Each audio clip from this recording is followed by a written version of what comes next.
Graça e paz, amados. Vamos mais uma mensagem com o tema A compaixão do Senhor Jesus chega na hora certa.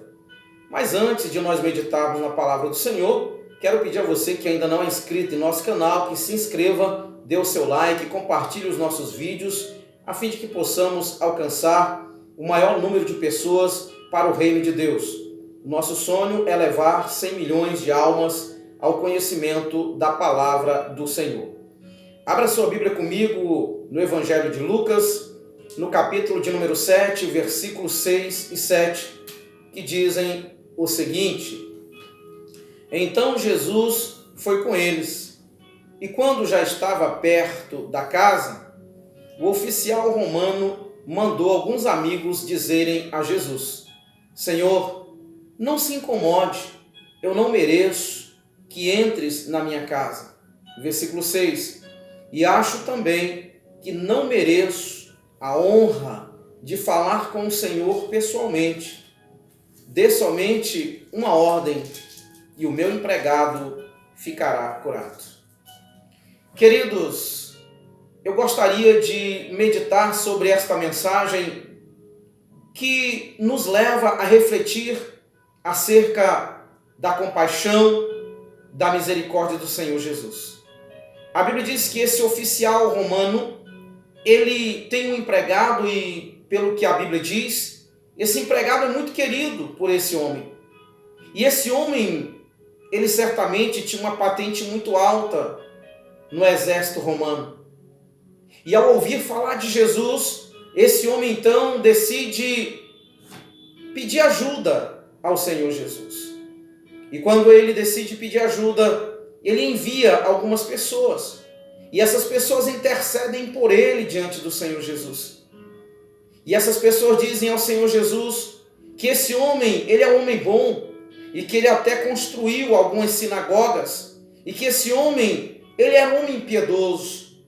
E isso então chama a atenção de Jesus. No livro de Hebreus, no capítulo 6, versículo de número 10, a Bíblia diz que nenhum trabalho para o Senhor é esquecido. O Senhor não esquece de nenhum trabalho que você faz em prol do reino dele. Então eu quero deixar essa mensagem. Você que tem anunciado a palavra do Senhor, você que tem levado o Evangelho, saiba de uma coisa: enquanto você trabalha para o Senhor, Ele cuida de você e Ele cuida da sua família. Queridos, a Bíblia diz então que Jesus, Ele decide atender o chamado, o pedido desse homem.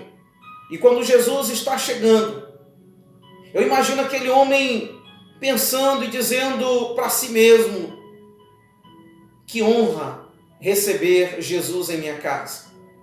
E aquele homem reconhece que ele é tão pecador, aquele homem reconhece que ele não merecia que Jesus entrasse em sua casa.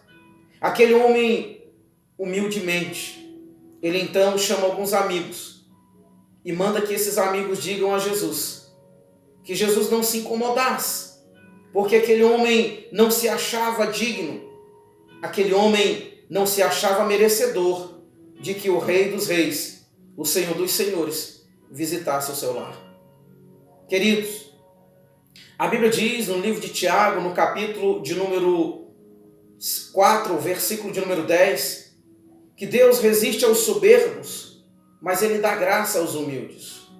E quando eu olho para esse homem com esta atitude, eu fico refletindo, eu vejo pessoas que pregam um evangelho, onde ensinam os fiéis a colocarem a Deus contra a parede. E dizerem: Deus, o Senhor tem que fazer o que eu quero, o Senhor tem que fazer o que eu estou pedindo, porque eu dou dízimo, eu dou oferta, então o Senhor tem obrigação de fazer o que eu estou pedindo, que às vezes não fala nem pedindo, irmão. Às vezes a atitude dele é querer mandar em Deus. Notem, aquele homem, ele não servia ao Senhor. Ele não era judeu. No entanto, aquele homem foi de uma humildade tamanha, que fez com que Jesus admirasse a fé daquele homem. quando ele disse, dê somente uma ordem. E ele disse, porque também eu estou embaixo de ordens e também dou ordens. Eu digo a um empregado, vai e ele vai. Digo ao outro, ele vem e ele vem. Então ele acreditou. Ele acreditou que Jesus era, e de fato ele é, poderoso para fazer muito mais daquilo que pedimos ou pensamos. E Jesus então, ele termina essa passagem dizendo que nem mesmo em Israel ele encontrou fé tão grande como a fé daquele homem. Eu escolhi 2 personagens para falar nesse vídeo. O primeiro foi o oficial romano. E a humildade dele tocou o coração do Senhor.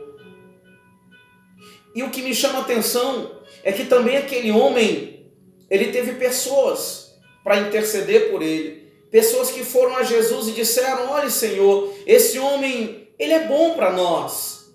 Ele até construiu sinagogas. Em outras palavras, ele construiu templos. E aquilo chamou a atenção do Senhor Jesus.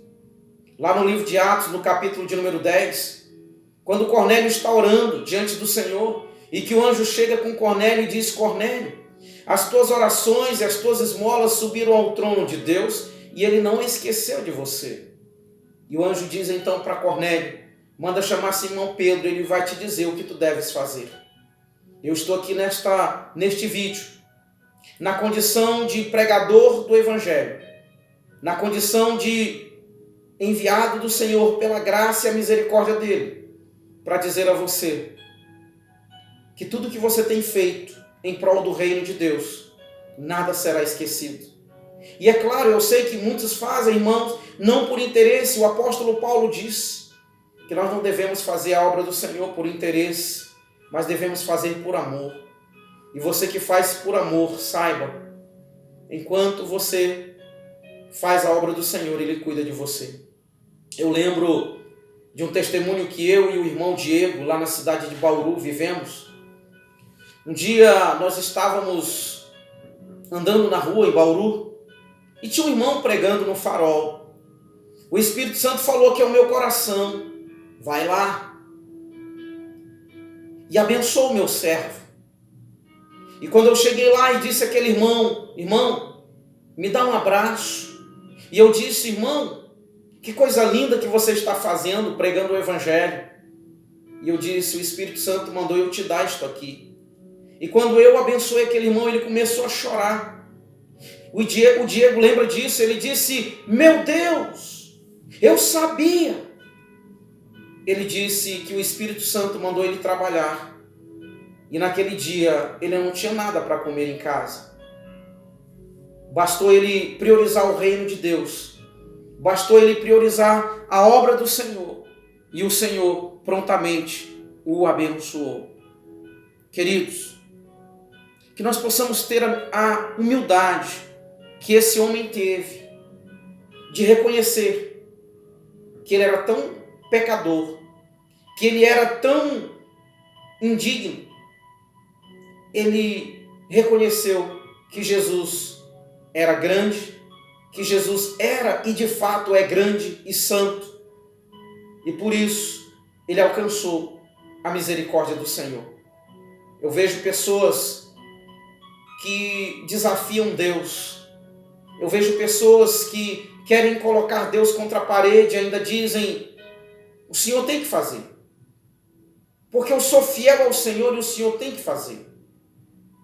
Eu lembro de um hino que diz, tu és fiel, Senhor, tu és fiel a mim. Queridos, Deus não tem que ser fiel a nós. Nós é quem temos que ser fiel ao Senhor.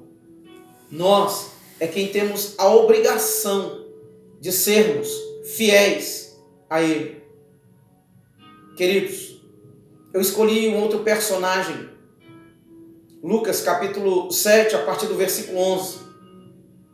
A Bíblia diz que Jesus, ele vai com os discípulos andando e de repente Jesus encontra um cortejo. Várias pessoas carregando defunto e uma mulher chorando. Queridos, a vida das viúvas no passado era muito difícil. No passado não tinha o INSS para dar uma pensão. No passado, irmãos, as viúvas tinham uma vida difícil. E com aquela mulher não era diferente. Porque aquela mulher, ela tinha apenas um filho. E aquele filho agora estava morto. E aquela mulher talvez estava chorando, pensando: o que será de mim? Para você comprovar o quanto a vida das viúvas não era fácil, eu quero que você abra sua Bíblia comigo no livro de 2 Reis, capítulo de número 4. A Bíblia diz que uma mulher, ela fica viúva e ela fica com muitas dívidas, ao ponto dos seus filhos estarem sendo ameaçados de serem vendidos para pagar a dívida que aquela mulher tinha. Algumas pessoas dizem que o marido daquela mulher era um homem chamado Obadias, que era funcionário do rei Acabe. Lá em 1 Reis, capítulo 18, a Bíblia diz que Obadia, quando Jezabel matou os profetas, Obadias escondeu 100 profetas numa caverna e ele alimentou com pão e água.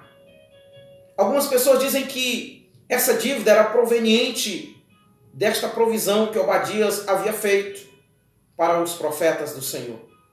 Mas agora Obadias morre. E essa mulher fica numa situação difícil. E ela vai a Eliseu. E através de Eliseu, aquela mulher alcança a compaixão e a misericórdia do Senhor. Em 1 Reis, capítulo 17, quando nós vimos Elias chegando na casa de uma viúva, e esta viúva estava juntando gravetos, Elias pediu água e pediu bolo. Ela disse: eu só tenho um pouco de farinha. Eu vou fazer um bolo, eu e meu filho vamos comer. E depois nós vamos morrer, porque não tem mais nada para fazer. A vida das viúvas era uma vida difícil. Tanto é que o apóstolo Tiago, ele diz em Tiago capítulo 1, versículo de número 27, que a verdadeira religião diante do Senhor é visitar os órfãos e as viúvas nas suas necessidades e se manter incontaminado, e se manter puro diante da contaminação do mundo, diante do mundo. Queridos, eu quero meditar com você sobre esta viúva. Jesus chega com ela e disse: não chores. Existem pessoas que dizem que a misericórdia de Deus tarda, mas não falha. Ela não tarda e nem falha, ela vem na hora certa. E Jesus então, imagina ele abraçando aquela mulher e dizendo: filha, não chores. E Jesus então toca no caixão e ressuscita o filho daquela viúva, a viúva de Naim. Queridos, eu quero dizer para você nesse vídeo, você que está passando luto, você que está passando dificuldade, você que está enfrentando problemas, eu quero dizer para você, a compaixão, a misericórdia do Senhor vai chegar na tua vida. A misericórdia e a compaixão do Senhor, elas vão te alcançar. Porque a Bíblia diz, no livro de Mateus capítulo 28, versículo 11, Jesus disse: vinde a mim todos vós que estáis cansados, sobrecarregado e oprimido, eu vos aliviarei. Tomai sobre vós o meu jugo e aprendei de mim, que sou manso e humilde de coração, porque o meu jugo é suave e o meu fardo é leve. Você que está passando problemas, você que talvez está chorando porque seus filhos talvez não estão servindo o Senhor, talvez você está enfrentando problemas de ordem financeira, talvez você está enfrentando problema no seu casamento. Eu quero dizer para você através desse vídeo: não desista do Senhor Jesus. Não desista de confiar em Jesus. Não deixe de buscar o Senhor Jesus. Não deixe de colocar a sua vida, as suas necessidades diante do Senhor. O apóstolo Paulo diz em Filipenses capítulo 4, versículo 19, ele diz: e o meu Deus, segundo sua riqueza em glória, há de suprir em Cristo Jesus cada uma de vossas necessidades. Essa é a minha oração por você nesse momento. Esse é o meu pedido por você nesse momento. Assim como o oficial romano alcançou a compaixão do Senhor, assim como aquela viúva alcançou a compaixão do Senhor, eu declaro em nome de Jesus, que você também alcançará a compaixão do Senhor. Eu quero orar por você. Coloque a mão no seu coração. Feche os seus olhos onde você está. Eu quero orar por você. Querido e eterno Deus, Pai querido, em nome do Senhor Jesus, eu quero te apresentar cada pessoa, meu Pai, que está assistindo este vídeo. Cada pessoa que está enfrentando problemas, meu Pai, que está enfrentando lutas. Assim como o Senhor teve compaixão da viúva de Naim, assim como o Senhor teve compaixão do oficial romano, ao ponto de curar o empregado dele, eu te peço, Senhor, que o Senhor tenha compaixão desta pessoa que está assistindo este vídeo. Meu Deus, talvez agora, Senhor, esteja alguma mãe assistindo, e esta mãe talvez esteja chorando porque o filho ou a filha está envolvido com droga. Talvez o filho ou a filha está envolvida ou envolvido no homossexualismo. Talvez, Senhor, essa mãe, talvez esse esposo, essa esposa estão chorando porque estão vendo o seu casamento à beira de uma separação. Eu clamo a Ti, Senhor, que o Senhor visite esta pessoa, que o Senhor derrame sobre ela a Tua graça, a Tua misericórdia. Meu Deus, eu te peço em o nome do Senhor Jesus. Queridos, que o Senhor possa abençoar cada um de vocês, que o Senhor possa abençoar a sua casa, e que o Senhor Jesus seja glorificado e exaltado para todos sempre. Amém e amém.